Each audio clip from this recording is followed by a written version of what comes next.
मैंने आपको पहले वीडियो में बताया था कि कॉमन वार्ड जिन्हें हम कहते हैं मस्सा, एक होता है मोज़ेक वार्ड जिन्हें कहते हैं जो टाइल जैसे मस्से होते हैं वो, और एक होते हैं प्लेंटर, और चौथे तरह के होते हैं कॉर्न जिन्हें कहते हैं गोखरू, और पांचवें होते हैं कैलसिस, बड़े और पीले रंग के होते हैं ना, घट्टा भी बोलते हैं। इन पांचों तरह के मस्सों को हम सेलेक्टिन पेंट से हटा सकते हैं। ये मैंने पिछले वीडियो में बताया था। लगभग इसको कम से कम 30,000 लोगों ने इसको देखा, तो मेरे मन में आया कि आपको दूसरा वाला भी बताता हूँ कि इसी सेलेक्टिन पेंट से, जिसके अंदर सैलिसिलिक एसिड है और लैक्टिक एसिड है, ये दोनों ऑर्गेनिक एसिड्स हैं। लोग बहुत सारे क्वेश्चन पूछ रहे हैं कि ये दोनों तेजाब हैं एक तरह के, तो ये जलते नहीं है? लगता नहीं है, बिल्कुल लगते नहीं है ये, क्योंकि ये ऑर्गेनिक है, इनऑर्गेनिक नहीं है। इनऑर्गेनिक होते जैसे कि गंधक का तेजाब होता है या वो नमक का तेजाब होता है, वो तो लगता है, लेकिन ये ऑर्गेनिक एसिड है, इसलिए ये लगते नहीं है, इसलिए इनको आराम से लगाया जा सकता है।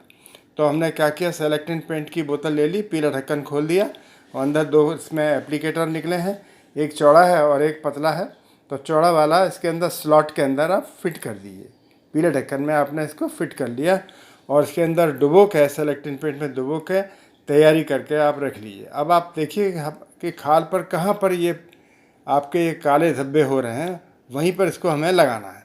इसका एक और तरीका है, कई लोग इसको नहीं लगाना चाहते, तो एक और तरीका है, अमेरिकन गार्डन विनेगर आता है, ये कहते हैं एप्पल साइडर विनेगर बोलते हैं इसको। ये सेब का सिरका होता है, ये भी उतना ही उपयोगी है जितना कि सेलेक्टिन पेंट है, तो इसको भी हम लगा सकते हैं। इससे भी वो उड़ जाता है, ये जो होते हैं काले धब्बे जो होते हैं हमारी खाल के ऊपर, वो उड़ जाते हैं। जैसे ये देखिए काला धब्बा मैं आपको दिखा रहा हूँ, डार्क स्किन लेजन बोलते हैं इसको, लेजन बोलते हैं। तो ये देखिए किसी के पेट के ऊपर हो रहा है यहाँ, इसको देखिए मैंने इसको कैसे हटाया, आप इसको देखिए सावधानी से। तो पहले क्या किया, सेलेक्टिन पेंट ले लिया और इसको खोल लें अच्छी तरह से। तो जब सेलेक्टिन पेंट काफ़ी दिनों पुराना हो जाता है तो ये सफ़ेद रंग का ऐसे जम जाता है, कोई बात नहीं, जम जाने दीजिए, ये कोलेजन फाइबर हैं जो जम गए। तो इसको आप ऐसे खोल के हल्का हल्का इसके ऊपर लगा दीजिए। लगाने से पहले इसको आप किसी सैनिटाइज़र से इसको साफ़ कर लीजिए, क्योंकि वहाँ बैक्टीरिया वगैरह ना हो। उसके बाद एक कोटिंग आपने लगा दी और 5-7 मिनट वेट करिए, और वेट करने के बाद फिर आपने दूसरी कोट भी इसके ऊपर लगा दिया। 2 बार कोटिंग लगा दिए, बस इस तरह से छोड़ दिए और लगभग 10 मिनट तक आप ऐसे इसको लगा रहने दिए। 10 मिनट के बाद आप देखेंगे कि ये धीरे धीरे ये जो है काला धब्बा, इसका ऊपर से कलर बदल रहा है। तो ये धब्बा बड़ा गहरा होता है, अगर खाल के ऊपरी भाग में है तो आराम से निकल जाएगा, और अंदर के भाग में तो निकालना थोड़ा सा मुश्किल होता है। ये सैनिटाइज़र ले लिया हमने, हैंड सैनिटाइज़र ले लिया, इसमें रुई को डुबोया, और रुई से डुबोने के बाद ताकि बैक्टीरिया वगैरह ना हो वहाँ पर, और उसको आपने इस जगह को साफ़ कर दिया, खाल को पूरी तरह से साफ़ कर दिए। जहाँ पे हमने लगाया था अभी सेलेक्टिन पेंट लगाया था, इसको बिल्कुल इस तरह से साफ़ कर दिए। देखिए साफ़ हो गया।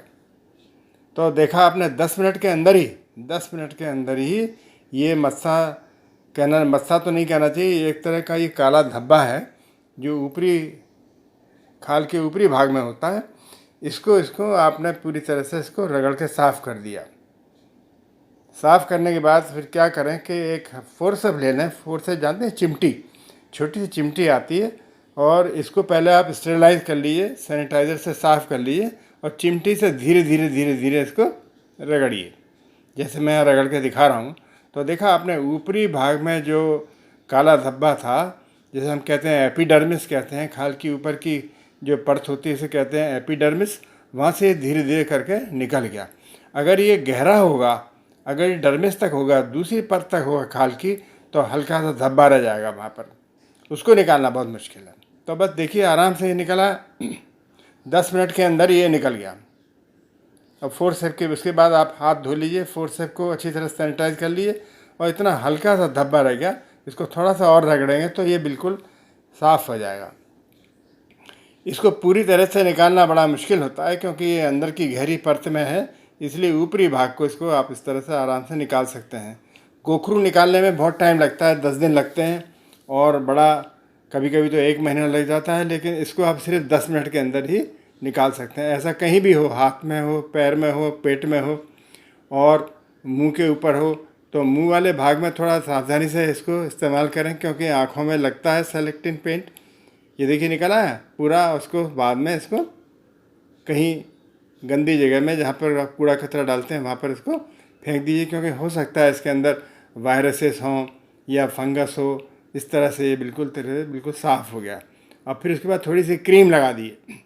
क्रीम लगाने के बाद इसको छोड़ दिए। तो ये वीडियो आपको अच्छा लगा तो मेरी चैनल को सब्सक्राइब करिए। वीडियो देखने के लिए आपको बहुत बहुत धन्यवाद।